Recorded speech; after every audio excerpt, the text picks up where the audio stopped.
Halo teman-teman, kembali lagi bersama saya Griffin, hanya di PRS Talk.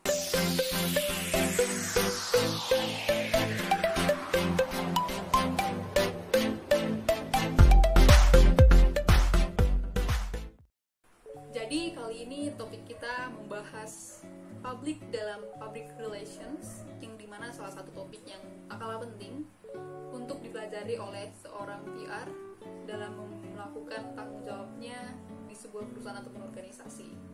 Jadi sebagaimana kita tahu atau sering kita dengar bahwa seorang PR atau public relations itu untuk menghubungkan dengan pihak eksternal dari sebuah perusahaan atau organisasi. Nah, ternyata seorang PR itu kerjanya bukan itu aja. Masih banyak yang harus diurus oleh seorang PR. Dan public seorang PR itu bukan hanya eksternal saja. Ternyata public internal atau dalam sebuah perusahaan atau organisasi itu juga harus diurus oleh seorang PR. Oke, kita masuk ke public yang pertama, yaitu public internal. Mungkin kita sering juga mendengar kalau misalnya bagian-bagian dari public internal ini sebenarnya nyata gitu, kayak sering juga dibahas, tapi kita belum tahu kalau sebenarnya ini masuk ke dalam public internal. Apa itu? Yaitu karyawan. Ternyata karyawan adalah public internal dari sebuah perusahaan. Kenapa karyawan yang dikatakan sebagai public internal? Karena karyawan inilah yang menjadi pendorong atau penggerak dari kinerja sebuah perusahaan. Bagaimana sebuah perusahaan jalan kalau misalnya karyawannya nggak ada? Oleh karena itu, kinerja karyawan ini harus dijaga oleh PR itu sendiri. Dengan apa? Nah, jadi ada beberapa tindakan yang bisa dilakukan oleh seorang PR untuk menjaga kinerja karyawannya di sebuah perusahaan. Apa saja itu? Yang pertama adalah dengan memberikan fasilitas-fasilitas kepada karyawan, seperti rumah dinas, medical check-up, terus kayak fasilitas lain seperti mes atau kolam berenang dalam perumahan-perumahannya. Ini bisa membangkitkan motivasi karyawan untuk bekerja. Mereka bakal berpikir kayak, wah, saya kagum nih kerja di perusahaan ini, banyak sekali fasilitasnya yang disediakan. Jadi mereka juga bekerja juga dengan maksimal gitu. Selain itu, seorang PR juga bisa membangkitkan motivasi karyawannya itu dengan memberikan rewards ataupun memberikan hadiah terhadap kinerja mereka, seperti tunjangan, THR, ataupun seperti kayak hadiah gitu, merchandise untuk karyawan-karyawan yang bisa menghasilkan target di luar yang sudah ditargetkan atau melebihi targetnya gitu. Bakal karyawan itu seperti kayak, wah, aku diapresiasi nih, kerjaku diapresiasi oleh perusahaanku sendiri, dan karena itu nanti kinerja mereka juga bakal meningkat ke depannya.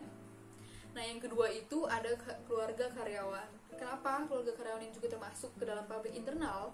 Karena keluarga ini memiliki posisi penting nih untuk memberikan motivasi atau mendorong karyawan itu untuk bekerja di sebuah perusahaan. Contohnya nih ya, kalau misalnya ada karyawan nih, dia kerja di perusahaan kita, tapi dia nggak semangat. Kenapa? Karena keluarganya nggak setuju gitu dia kerja di perusahaan kita.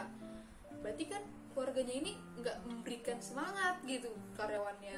Apa yang kita lakukan karyawan ini, kalau misalnya keluarganya tidak memberikan semangat atau tidak memberikan dukungan kepada dia, maka itu juga akan mempengaruhi kinerja dia nantinya di perusahaan kita. Oleh karena itu, keluarga juga harus dipertimbangkan dalam publik ini. Harus dijaga ikatan dan koneksinya gitu, agar keluarga ini mampu memberikan dorongan kepada karyawan sehingga karyawan ini kinerjanya maksimal di perusahaan kita. Oke, itu dia dua faktor atau dua jenis public internal yang sangat penting. Oke, selain itu ada juga seperti investor, donatur, stakeholder company, holding company untuk perusahaan besar ya. Stakeholder company ini juga adalah hal yang sangat penting, di mana kita bisa membangun kinerja atau ikatan ke semua stakeholder kita. Kalau misalnya mereka mengetahui bagaimana kinerja perusahaan kita, mereka pasti akan mendukung bagaimana kebijakan-kebijakan perusahaan kita ke depannya. Itulah gunanya public internal, karena mereka yang berhubungan langsung ke perusahaan kita, mereka yang ada di dalam perusahaan kita, sehingga seperti fondasinya gitu, adalah hal yang sangat fundamental untuk menjaga public internal ini. Nah, selain dari public internal, ada public eksternal. Nah, kalau public eksternal ini mungkin kita semua udah dengar ya, gimana sebuah perusahaan itu membangun ikatan atau koneksi ke pihak luar. Ada beberapa jenis juga nih dari public eksternal, apa aja? Nah, yang pertama itu ada masyarakat sekitar. Kalau suatu perusahaan ya pasti harus memperhatikan sekitarnya lah ya, gimana mereka agar diterima di daerah itu dan bisa melaksanakan proses produksi di daerah itu sendiri. Nah, masyarakat sekitar ini harus ditarik nih, gimana agar mereka mau menerima keberadaan kita tadi. Ada beberapa cara juga yang harus dilakukan dan sering dilakukan oleh seorang PR. Apa-apa saja itu, dengan memberikan fasilitas seperti kayak sekolah dasar atau membantu masyarakat itu mendapatkan akses pendidikan di daerah kita, memberikan fasilitas seperti tong sampah, menjalin kerjasama dengan warga sekitar untuk membangun UMKM. Nah, ini juga yang tak kalah penting.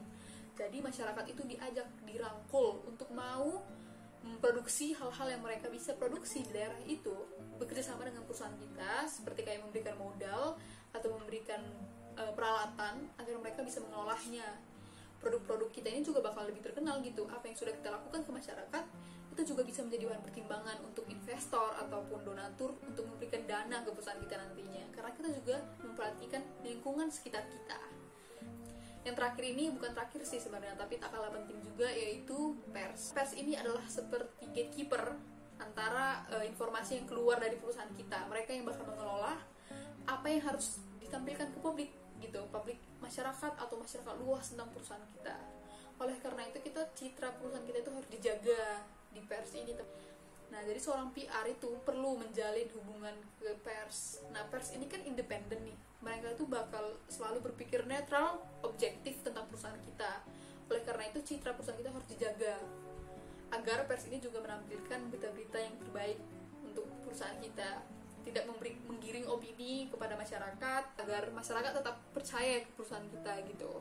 Oleh karena itu pers juga harus menjadi pertimbangan penting bagi PR agar tetap dijaga koneksi dan ikatannya.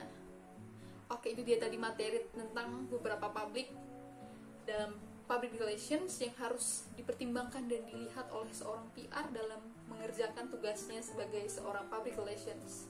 Dengan memperhatikan public internal dan eksternal, seorang PR bakal bisa membangun sebuah koneksi yang kuat dan erat antara publik internal dan eksternal. Apabila kedua publik ini sudah dikuasai oleh seorang PR, maka terjadi keseimbangan bagi sebuah perusahaan sehingga kinerja perusahaan itu bisa lebih tinggi lagi, bisa menghasilkan hal-hal yang positif untuk masyarakat sekitar maupun internalnya tadi. Oke, sekian PR Talks kita kali ini. Saya Griffin, pamit undur diri and see you on next episode.